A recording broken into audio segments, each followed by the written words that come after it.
All right. Hopefully, I've got everything working here. It's my first time doing scene transitions and all kinds of OVS fancy stuff. Hopefully, you guys hear me okay. I'm your host, Rambo Kim. This is a 1 hour Valorant competitive development camp presented to you by Esports Camps and the Esports Performance Academy. So, in the next hour, I'm going to be talking about what I believe are the fundamentals to Valorant and teaching you guys techniques and drills to learn them. So no further ado, let me go ahead and switch to in-game and we'll get started.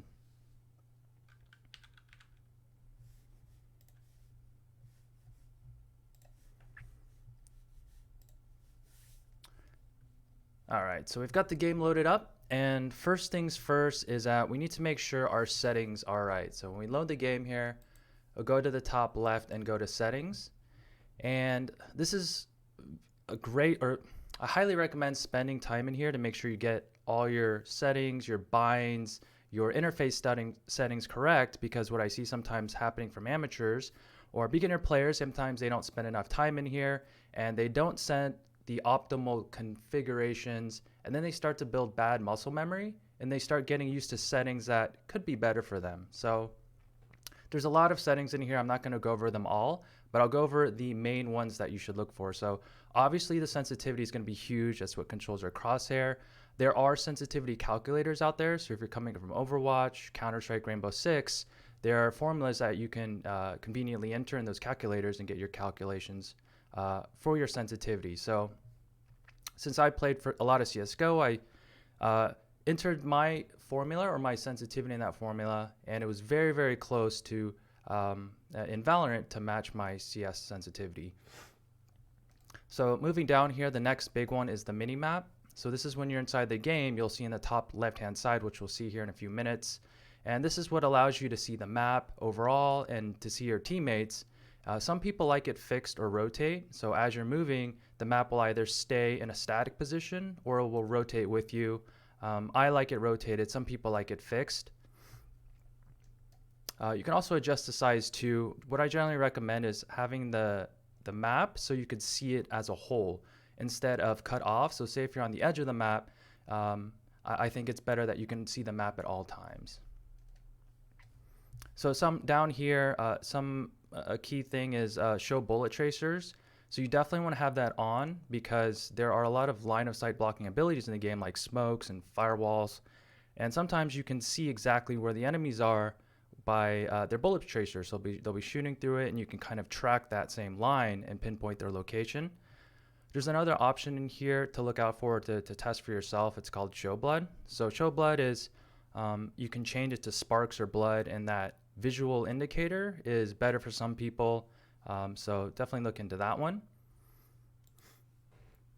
And then for controls, these look very familiar to most of you guys if you played FPS games, so WASD for most. I like to have my jump key bound to mouse wheel down and spacebar because mouse wheel down, there's a mechanic in Valorant where there's something called bunny hopping. So if you bunny hop correctly, it's like a certain sequence of keys that you hit with jump. And if you do it correctly, I believe the developer said you get 10% increase of speed. So as soon as you're jumping, you're hitting a strafe key, you're looking to the right, and then as soon as you land, you're scrolling your mouse wheel down, which allows you to continue that jump and that acceleration. And then moving on to equipment. So here, again, a lot of things, I'm not going to go over them all. The major ones are the abilities. So down here by default, the default keys are very solid, but I changed mine. I forget exactly what the defaults are, but I changed my ultimate key. So these are the ones that you're going to be pressing a lot in the game. Your 4 abilities in conjunction with your WASD and your crouch and your walk and stuff. So these keys so I've seen pros change these. Some of them use either the number 4 or the number 5, which is an easier reach for them. For me, Z is much easier to hit than I believe what the default was set to as in the letter F, as in Frank. So definitely look into these. The most important thing is that you're not fumbling between your keys and your abilities, and it should feel natural. So you should be able to move around and quickly and instantly hit any of these keys and not strain yourself and not have to prioritize one or the other. Another key thing that I changed from default is the toggle zoom. Where is it? Uh, there's a, I think it's on the next one. Oh, toggle zoom. Okay, yeah. So aim down sights. Um, the way they had it was if you mouse 2 and you zoom with the sniper, when you shoot, it unzooms. But I like to have it maintained in that zoom position. So that's the setting I changed there. And then communication. What's really cool about Valorant is there's something called pings.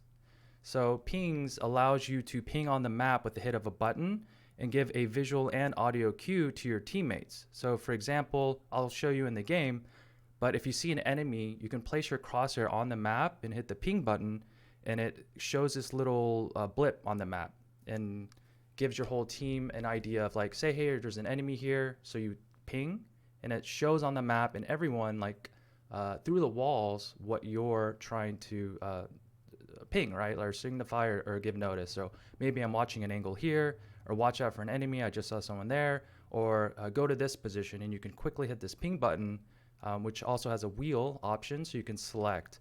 But I would recommend individually binding each ping because sometimes using the wheel, there's going to be a lot of downtime.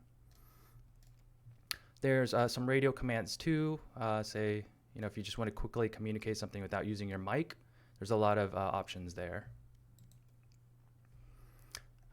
Let's see. So in terms of the overview, the map button is something you sometimes want to be able to quickly hit and see. The reason why is because sometimes when you're dead or when you're alive, you can hit open the map and then you can ping inside the map too. So you can ping both in and out of the game, which can be very helpful. Let's say if you plant a spike and you want to let your teammates know exactly where you planted, but they're too busy fighting and they don't have time to check the map. Well, I'll show you in game, but you can open up the map and then ping exactly where that spike is. So they could, let's say if it's a post-plant situation and they have like Sova's ultimate, they can line up that Hunter's Fury ult through the wall because you gave your teammate that ping to let them know exactly where the spike is planted. Okay, and then moving on to the next big one, the Crosshair. So what's great about this preview screen is you can set your crosshair color, your size, and all those options and instantly be able to see it here on the fly. So I get asked quite a lot, what's the best crosshair? Should I use a dot? What color? What size? What gap? All that stuff. All those things can be adjusted. At the end of the day, it's really down to personal preference and what allows you to visually register the crosshair and line it up with player models. So for me, I like the bigger, kind of thicker crosshair. I've brought that over from CS, so that's something I'm very used to. So I guess some of the pros and cons real quickly between a big crosshair like this and then compared to like a dot is that the dot, you do get more precision because it's a single dot and you know 100% if it's going to be a headshot or if it's lined up or not. But sometimes that could cause delay in lining up your shot because you're trying to get it exactly lined up. Whereas these bigger crosshairs, you could flick, and since you're in the general area, you can, although you don't get that exact lineup, you can react a little bit faster because it's a bigger space that you can line up the player models in between. And then in terms of video, the key ones here is that there's some gamers out there, or those of you that have high refresh rate monitors, so over 60 refresh rate, you definitely want to make sure that's selected here. Some of the people I've taught, they're not using the capability of their high refresh rate because they forget to select it here. So in terms of like the resolution, the aspect ratio, again, it comes down to personal preference. Some people like lower quality, lower resolutions in game, and that helps them see them player models, and it just looks more visually appealing. But generally, I would just recommend people to go through them all. If you want to take the time to do it, that's the best way where you can, A/B test through all of these and see which one looks best for you. So I create a lot of content. I like high quality, and I also like the HD, the way it looks with 240 hertz. So that's what I've been playing with that right now. But sometimes I have switched between lower resolutions. And in terms of graphics quality, this is what you might want to consider going to low if you have low, performance equipment and you want to prioritize frames, which I always recommend. Having higher frames will always equal higher performance and help the smoothness with your aiming. So again, it's things that you can test for, but if you have low quality stuff, definitely start with low. I'm just that's what I do for every single game. So I actually haven't tested all these high graphics qualities. So that's something that's on my to-do list. Cool. All right, let me just take a little water break here. Stay hydrated, y'all. Okay, and then moving on to audio, it's all pretty self-explanatory. You could change the volume of your teammates, yourself, in the game. So after we've got all these settings set, let's go ahead and start a game and go ahead and test them inside. So what I'll do is just hit play, go down here to practice, and then open up just a little practice shooting range here.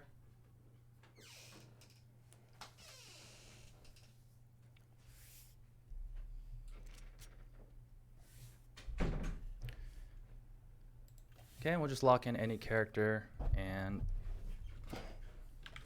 okay, so this is the kind of practice range, shooting range map for those of you who have not seen it yet.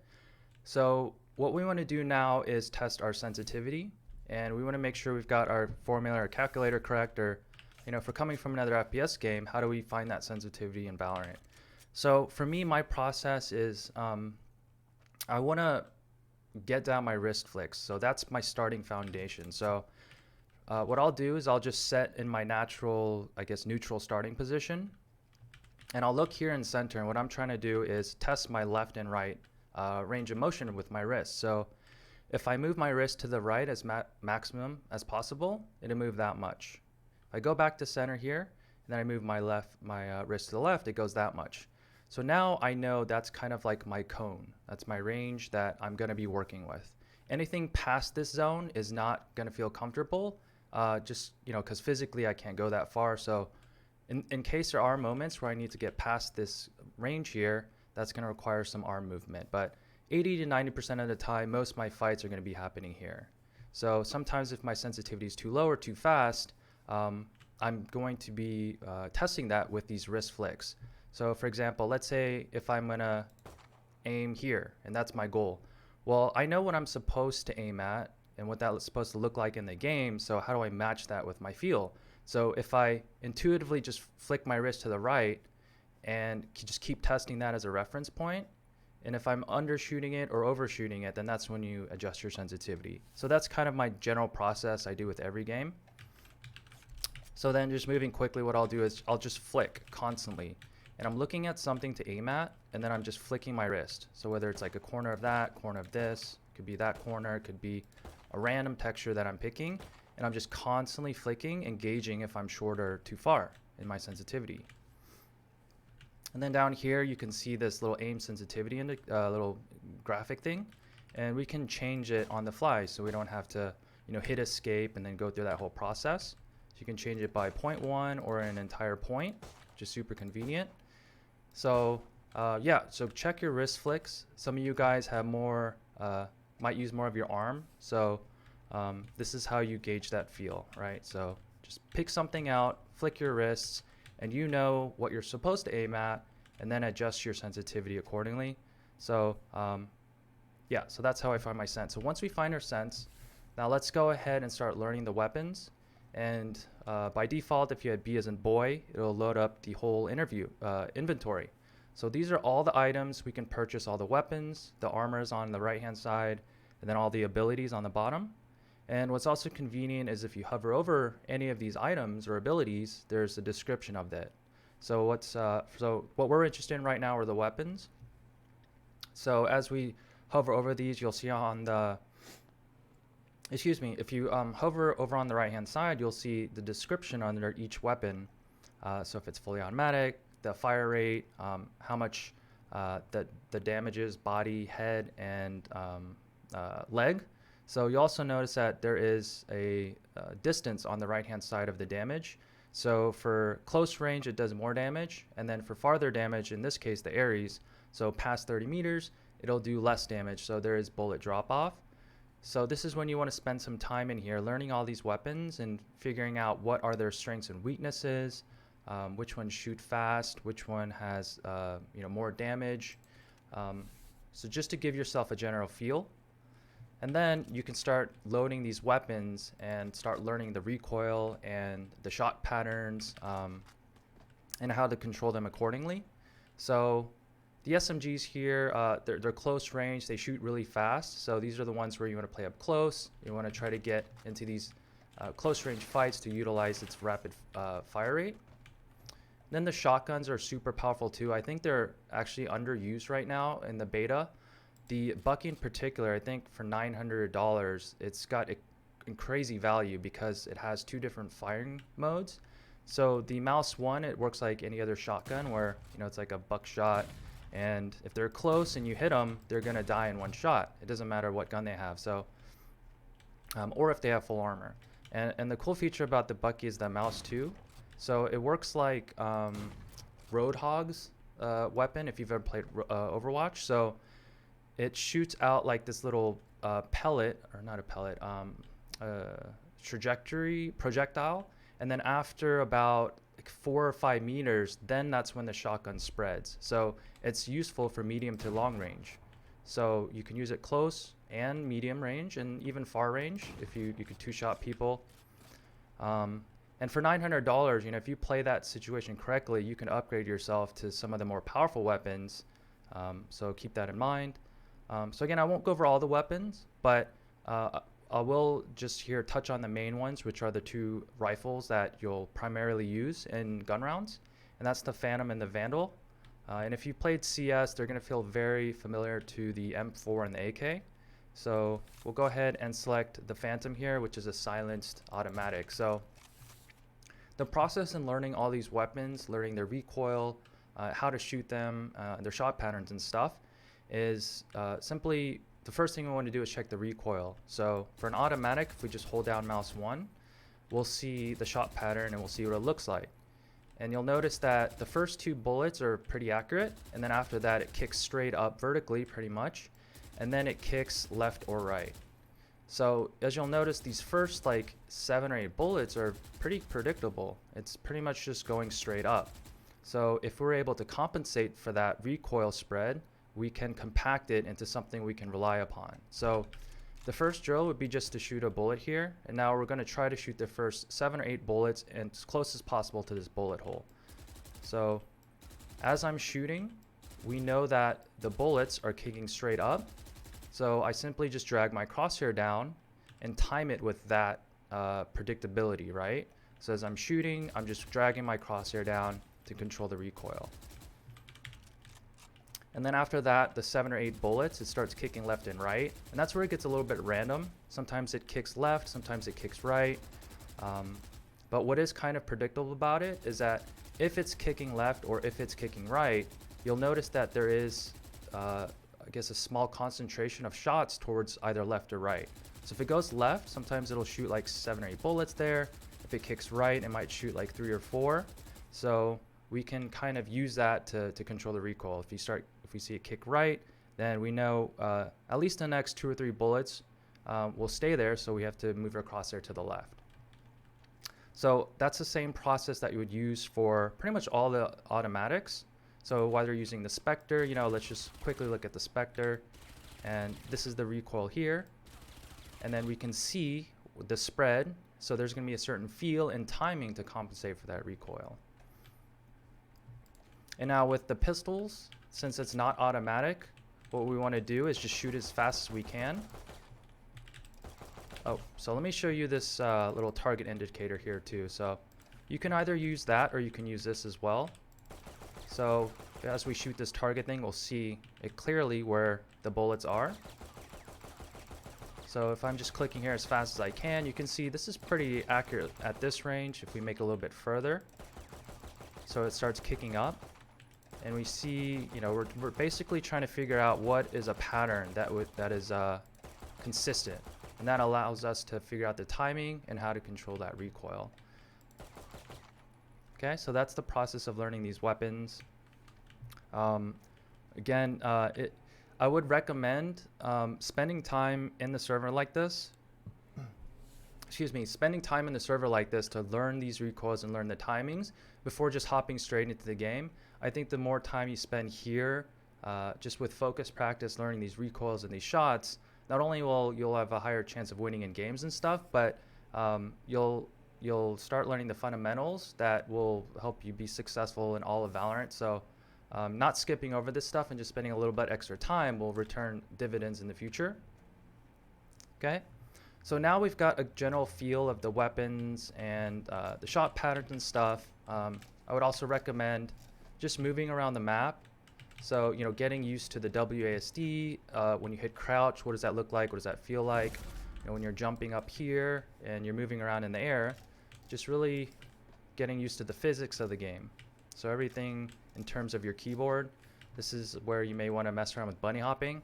So I won't go into it much, but it is a mechanic that I would recommend. It's going to be used at the higher level. So for an example, some useful way to use it is, since there is slight, I think it's 10% air acceleration bonus if you do it right, you can peek corners in a very safe manner, or you can bait out op shots. So let's say there's, we want to peek around this corner here. Let's say we expect an enemy over there, and they're looking like this. Well, if they have an op, it'd be very dangerous to peek out like this. So what we could do is something called an air strafe. So it'll look like this. So if you let's see something else. Okay, so let's say that tree is an opera over there.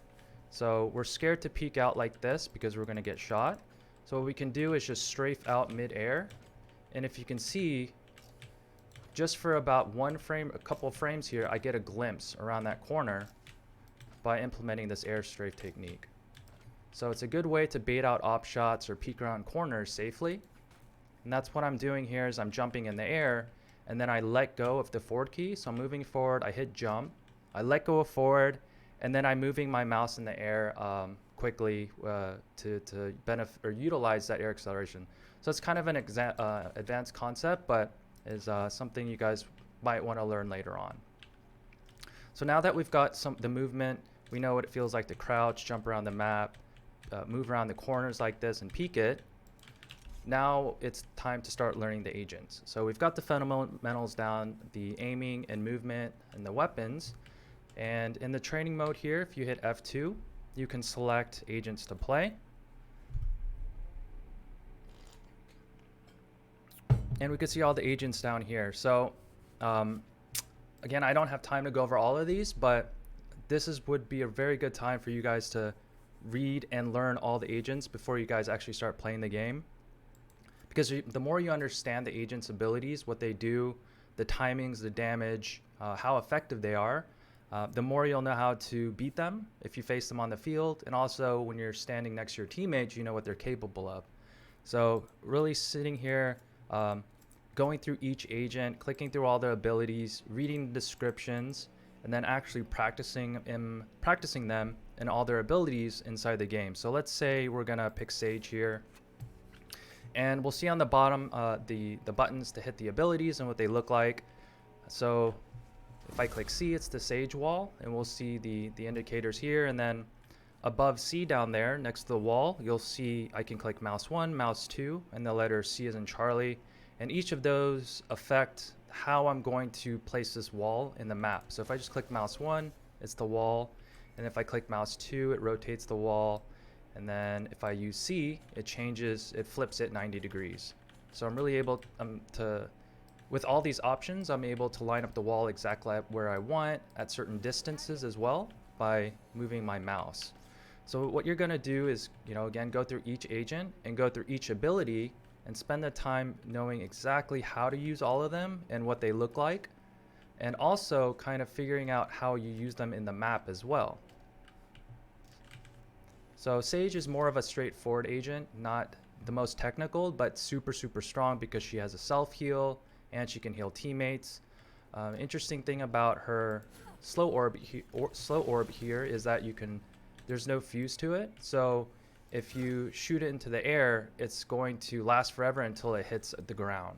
So you can find some really, really interesting lineups. Let's say if you're attacking a site and you anticipate an enemy to be at a very common angle, well, you can find some really safe lineups like this. and then shoot them into the air. And if you time it right, as you're attacking the site, it's that slow orb's going to land in that enemy's position, and they're going to have a real difficult time moving around. So again, just clicking through the heroes, figuring out what their abilities do, and something to help with your mechanics. Some of you beginner FPS players or gamers out there who aren't used to using abilities, beyond just using your WASD, your jump, and your crouch, you have to be able to quickly switch between your agent's abilities and not fumble your fingers, right? So what I would recommend is just spamming your ability. So let's say we're going to use the incendiary grenade, we're going to throw a stim beacon, we're going to pull up the smoke here and smoke these off, and then we're going to throw them another molly over here off this wall, and then say it's going to throw our ultimate, and we're just quickly, again, just pretty much spamming our abilities, and we're getting used to the feeling of what it's like to instantly switch between our abilities and actually use them and combo that with our movement. And it's kind of like the analogy that I use of when you're learning to play like guitar or piano, some instrument that requires like high dexterity and switching between your fingers. The more you switch between the chords and play the different keys, the more you figure out the spacing and the timing, and builds that kind of muscle memory and that strength in your fingers as well. So same concept, just spamming our abilities, seeing what the timing is like, how fast can I pull up the smoke, drop it, and then bring up a molly, and then I shoot my gun, and getting used to those mechanics. Okay, so that's the process for learning all the agents. And this is where I also get often asked, which agent should I play? Should I play with one? Should I just master one, or should I learn them all? I think for me, my personal recommendation is to learn them all, not necessarily master them or be a expert at all of them, but you should be able to know how to play them. Again, because when you face them on the field, the more you understand what an agent's capable of, you know how to beat them, what the counters are, right? Or where their strengths are at, so you know what to watch out for. And on defensive side, you know how to play sites together, so forth. So I would say definitely try to target like maybe 5 games. I think that's enough for you to get a general good feeling of the agent. And then once you start experimenting with all the agents, you'll start figuring out which one suits your play style, which one you feel like is that you can be most impactful with. And that's when I would recommend to start specializing, because if you do plan on playing on a team, I do anticipate teams having set roles more or less. So you're gonna have, you don't want to have like 3 sages on a team or 3 phoenixes, but yeah, so just to touch on the roles. So kind of going into what I think the meta is going to be for Valorant is there's going to be, since the game rules are very similar to CSGO and Counter-Strike, on offensive side, there's going to be things called defaults. So where you spread the map, and so let me go ahead and just load up a map here. So after we've learned the agents here in the practice range, we've got the fundamentals of movement and aim. We know what the agents do. Now it's time to learn the maps.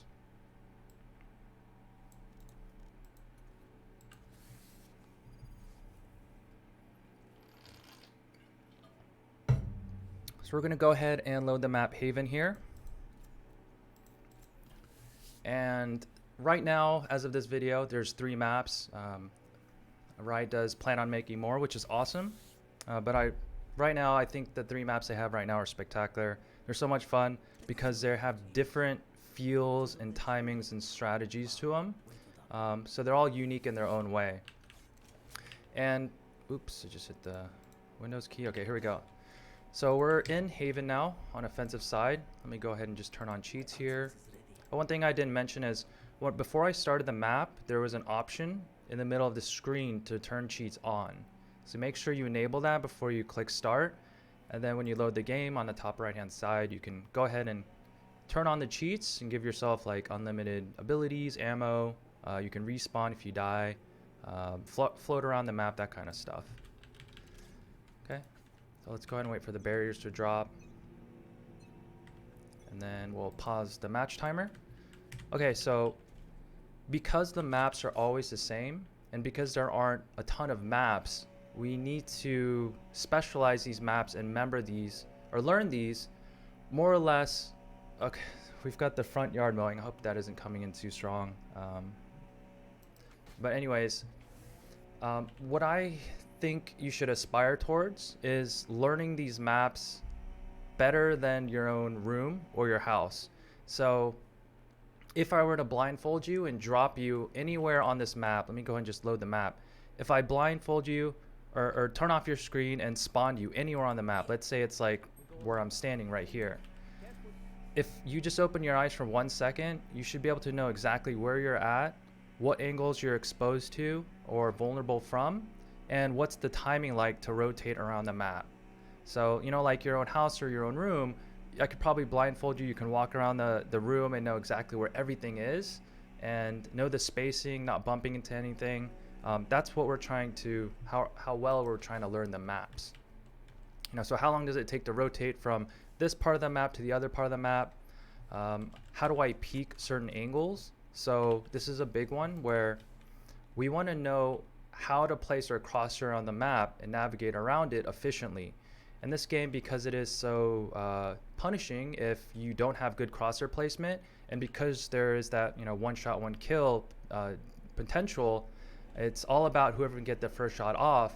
And if you have really good crosshair placement, good reaction, you're going to win a lot of your battles.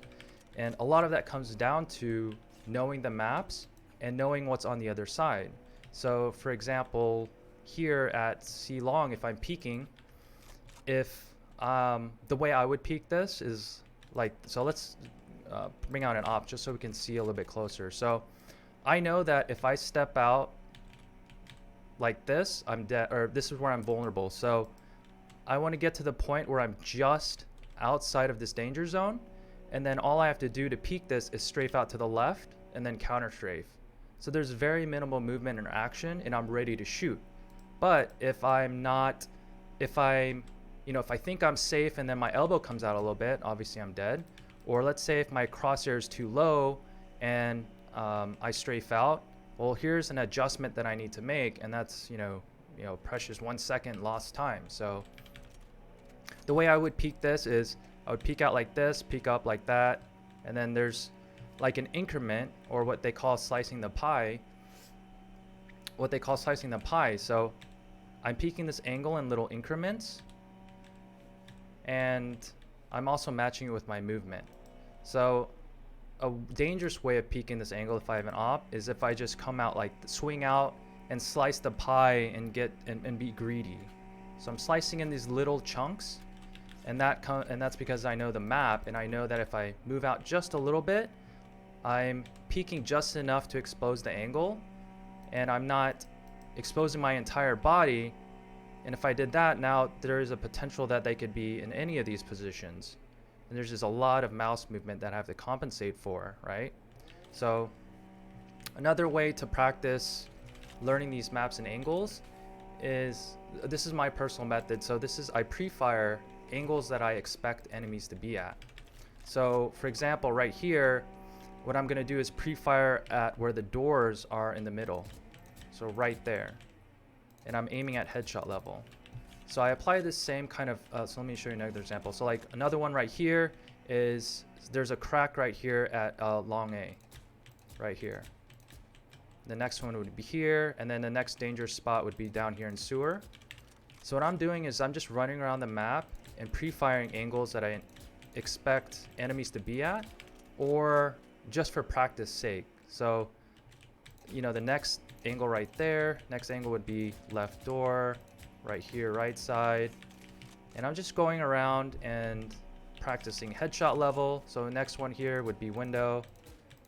And, you know, some of these spots people might not be in, but I'm practicing just imagining what it's like on the other side and making sure my crosshair's at headshot level.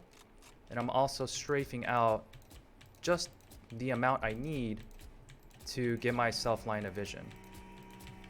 So what I'm doing is practicing both my learning the maps, learning the angles, but also crosshair placement and movement.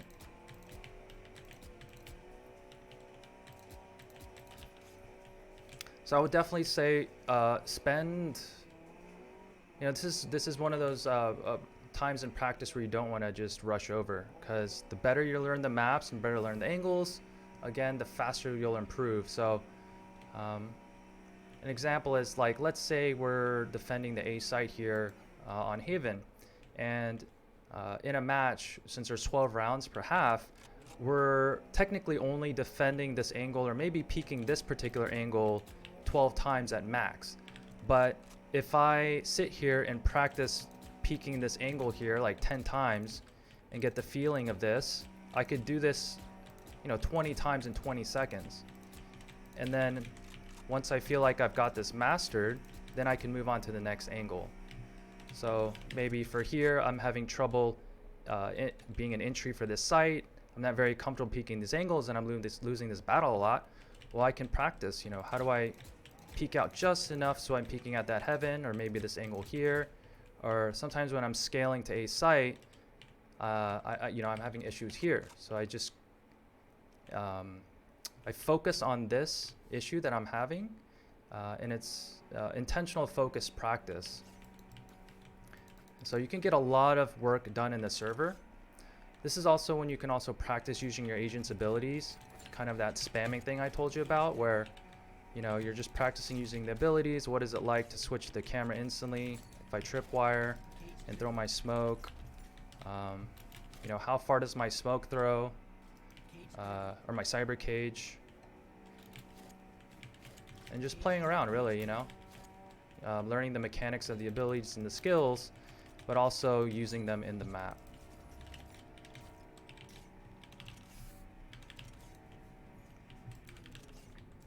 Cool, let me just go ahead and check the time here. Okay, so another key timing that you should know about the maps is that there are barriers. So let me go ahead and just restart the round here and get those barriers up again.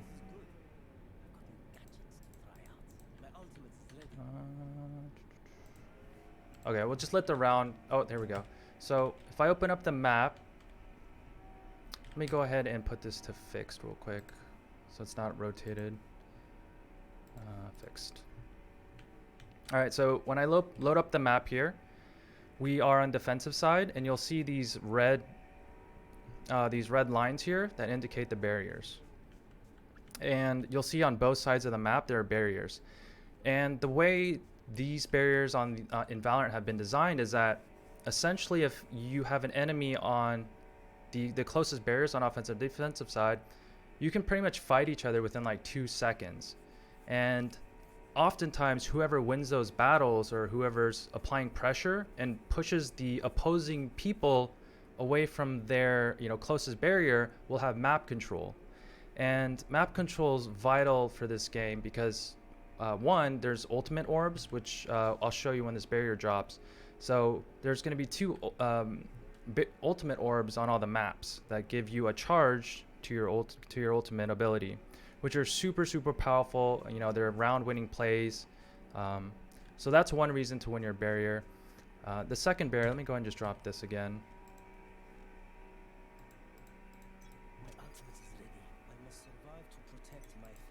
So you get control of the barrier orb, and essentially when I watched the developers play in Valorant, they were winning all these battles to get those ultimate orbs. And so sometimes first gun round, they're able to have someone with their ultimate and then win those first gun rounds by using that ultimate to get a pick off and make it like 5v4. So very crucial to win those. So here would be, so here's the ultimate orb here. So that's why winning barriers is important. But another reason too is that it gives you map control. So on offensive side, I mentioned earlier about running defaults, and one of the main purposes of running default is getting map control, pushing the defenders back, and essentially kind of cornering them, which makes it much more predictable and easier to finish rounds when your opponents are essentially cornered in certain spots. So for example, here at C long, I think what a successful default would be if this player here was able to push the defenders back and prevent them from peeking down this angle. So, if this person here was able to prevent the defender from looking down this line of sight, whether it's here or back sight or on platform, wherever it may be. Now the defender doesn't have as much time to know if the offense is pushing up. Whereas say if I'm sitting here and I'm holding this angle the entire time, well, because I have such an aggressive angle, if I see action, I can call rotation for my teammates, and those few seconds of heads up time matters, right? So let's say if an enemy peeked right here, because I have this line of sight, if they were to advance, there's, like, I don't know, 5-6 footsteps, maybe 3 or 4 seconds of time they have to travel. And those seconds matter because that will allow my teammates to rotate over and then give me back up, and we can stall that attack. So on defensive side, what we're trying to do is find aggressive angles or even push up into aggressive spots so we have that map control, and we can have more rotation time, and we can also predict where the offense is going to be hitting because we have that aggressive line of sight. Another really contested position in default on this map is over here at A. So when the barrier drops for the offensive side right here, the defensive side can beat the offense here in this line of sight. So just looking over here on the defensive side barrier is right here, and as soon as this barrier drops, the defense can beat the offense here, so they can see if the offense crosses over to A. There are agents that can skip this, like a Jet. She can dash past it, or Omen, who can teleport past it.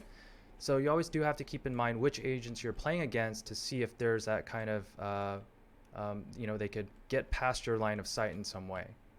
So let's say if they don't have a Jet or Omen, and I'm a defender, and I am able to hold this angle, and now technically I could be solo A player, and we can stack a B or C because I have this information. But let's say if I get backed off, now there is a vulnerability that the offense can hit from sewer or long A. So now that forces a second defender here into A site, and then leaving the other sites more vulnerable. And now since I can't hold that aggressive line, now I'm kind of limited now in the positions I have to play. So let's say the offensive side was able to even push me back from holding this line of sight. Let's say I got tagged and I was super hurt, and I can't actually spot this angle. Now I'm forced into even more cornered spots, like here under heaven or sight, or I could play heaven or back here. And now the offensive side's in a super strong position to finish the sight when they've got me cornered and backed up. Because now what they can do is start using their abilities to block off all these danger spots. So could smoke back here, or smoke heaven with brimstone. They could throw an incendiary grenade here and essentially cancel out 2 out of the 5 spots I play in. So when they start advancing and taking the site, it's two spots less that they have to worry about, which helps them place their crosshair better. So that's the importance of map control. And this same map control and principle applies to all the maps. So essentially, like the first half of a round, first 30, 40, 50 seconds is going to be a battle of who can win these barriers. As soon as the barrier drops, either offensive, defensive side, who can apply pressure, who can hold their ground, who can prevent who from taking the parts of the map. And the best offensive teams, I believe, are going to be the ones that can take map control away from the defense without using too many abilities and without taking too much damage. I think the best defensive teams will be able to prevent that. So they'll be able to find pickoffs. They'll throw in random pushes. It might be like a 3-man push one way, or they might stack one site and catch the offensive off guard and make it really difficult for them to take map control.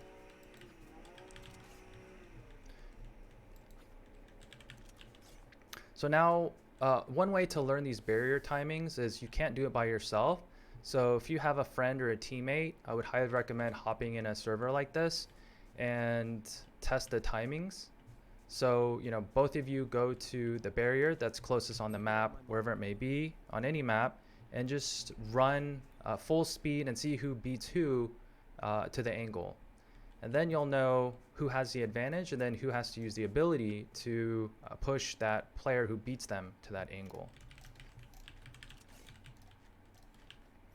Okay, so now we've, just to recap, we've kind of gone through the whole process. Let me see, check the time here.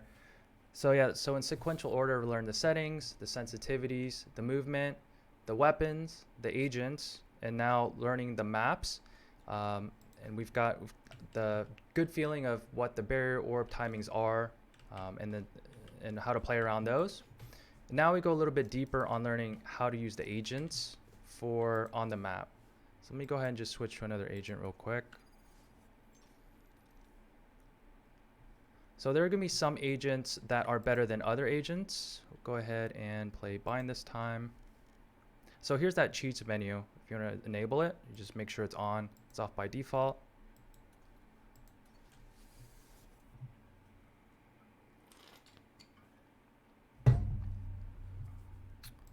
Let's see.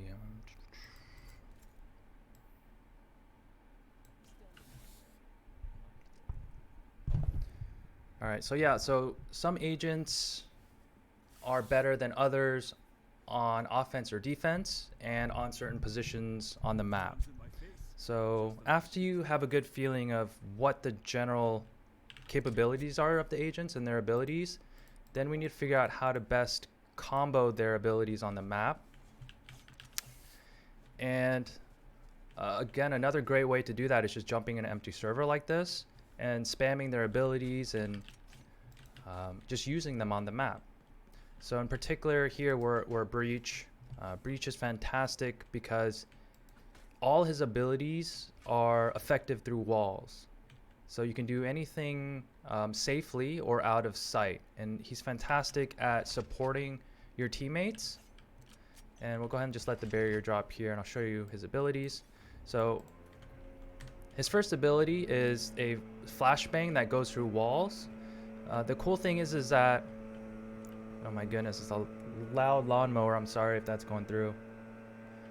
So the cool thing about his ability is that, look at the range of the effectiveness of it. So you'll see it's red right here and that means I'm too far, or it's the wall's too thick, or there's multiple walls. But if I just scoot up a little bit, you'll see that it's effective through here. And there's a really quick explosion time, probably like 0.78 seconds or something. So if you see your teammate in front of you, or say we're defending the A site here and there's a lot of action A, well, if my teammate's close up, I could just say, hey, I'm flashing, get ready to swing, and then we can support our teammates from super far away. So what we're trying to do is figure out, how do we use our agents on the map? How is it effective? And kind of thinking through scenarios that it would be most effective. Or let's say I want to practice Breach today, and before I start playing matches, let's go ahead and figure out some set plays or sequences or traps that I can use inside the match. So pretty straightforward one here is that, let's say for defending a site, say if it's pistol round, oftentimes the offensive tries to get this orb. So what I like to do as Breach is, there's a certain timing. So when the barrier drops, it's right here for the offense. So when the barrier drops, there's a timing.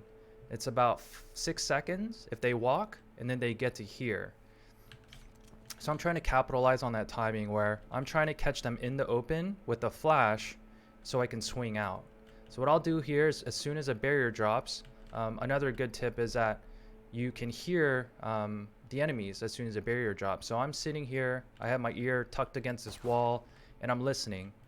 Sometimes when the barrier drops, people just like run around, and they don't expect enemies can hear them. Just one more thing to touch on that is, if you look on the radar in the top left, you'll notice that if I'm standing still, there's no white circle around my player icon there. But when you move a certain speed, that circle there indicates the radius that you can hear footsteps or sounds from either you or the enemy. So if an enemy is in that circle, I can hear their footsteps or gunshots or reloads, and vice versa. So here, let's see. So here, what I'm doing is I'm trying to hear footsteps as soon as a barrier drops within that circle, and it's just which actually reaches the barrier here at A. So just keep that in mind. As soon as a barrier drops, try not to make noise unless you're doing a full rush. And one more thing to note is, you can't hear enemies or see enemies when the barrier is up. so you don't have to worry about that. So anyways, back to my point. So I'm sitting here, I'm listening for people, and if I hear them, then that's when I know, if they're rushing, then I have to get ready to use my flash and peek. Or if they're walking, there's a timing where I'm trying to catch them within that 5 or 6 seconds, and then I'll flash through this corner right at the tip, and then I'll swing out. Sometimes I'll catch people blind. So that's kind of the process or concept that you want to apply with all your agents on all the maps, is figure out where are those traps I can set. If they're attacking my site, how do I use my abilities to counter them?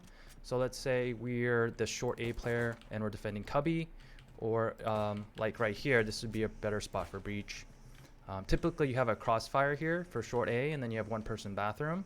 So breach here, this is a great position for him because you can use his seismic wall, and if you look on the radar there, it will pretty much cover like 50-60% of this whole area here on cat. So let's say if we know they're there, I can go ahead and seismic wall the right hand side, and then I can flash this left box here if I wanted to, and then if I peek out, I can effectively blind anyone here or stun or disorientate anyone here. So yeah, you're just figuring out how do I use my abilities, and how do I peek with it. If they do this, how do I use my abilities to counter them? And also checking for the ranges, like certain, so this particular spell C, so how far does this shoot out? So you can see we saw it end up like right here. So that's good information to know. That means enemies can't hide here safely, right? Or maybe they're forced to come out this far. A better example of this is over here in hookah room. So breach is really great for taking close combat areas and compacted indoor rooms. So a great way to use his little, what's this called? It's a aftershock little fireball thing. If you look on the radar in the top left, you'll see this little blue box, and that's the effective zone of this ability. So if we take a look here into hookah room, this whole area is a very dangerous spot for offensive to clear, but we can pretty much clear it with this one ability. So if there's an enemy there, they're going to be taking a ton of damage, or we're going to hear if they take damage. So if my teammate is moving up and they're holding this angle here, I could go ahead and use this ability, and then we can flush out enemies there. My teammate can wait for someone to run out, and now we've just cleared it with one ability. Another thing to check for, just to note on testing your abilities, is that with those agents that have line of sight blocking abilities like Brimstone or Jet, with those smokes, make sure when you're throwing your smokes and you're finding lineups to check if there's any gaps in between the left or right hand side, and then check it from both offense and defensive side. So see what that looks like from both point of views to make sure you're landing those correctly. Let's see here. So I'm going to go ahead and just switch agents one more time.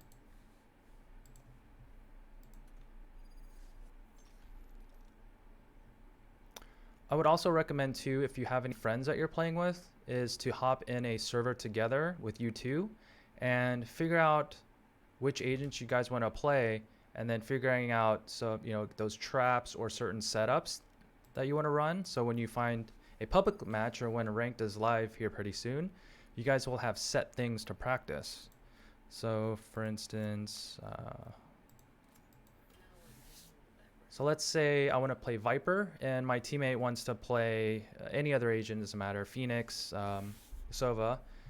What we want to do is hop in the server here and talk about certain setups. So on defensive side, hey, let's try practicing holding the B site or A site, and we'll talk through different situations. Like, hey, let's call this setup the bathroom setup, and I'll show him what I want to do, and then they'll show me what they want to do, and we'll talk through situations like, hey, if they hit heavy bathroom, I'll watch bathroom, you watch short, or vice versa, or we'll both watch short.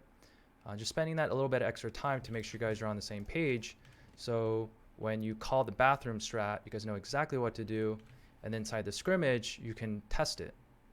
And then from there, that's when you start trial and erroring and polishing that particular setup. And eventually you'll if it's a really good setup, it'll be a spectacular setup. You won't have to make any adjustments. But most of the time there are some adjustments and polishing you need to do. And you do that by practicing it, talking about it after, be like, hey, why, what happened? How can we make this better? Eventually you have this really, really, really good strat, the bathroom strat, that you can run and know you can rely upon it to win your rounds. So that's how you that's the process to develop strats and then edit them or fine tune them. So when you do find a team, say if you start playing in qualifier matches or tournaments, because you spent the time developing these setups and strats and actually practicing them versus different teams and play styles, now you've got, you should have a pretty good archive or a strat book of all these finely polished strats and setups that you can use when it really, really matters, like matches or tournaments.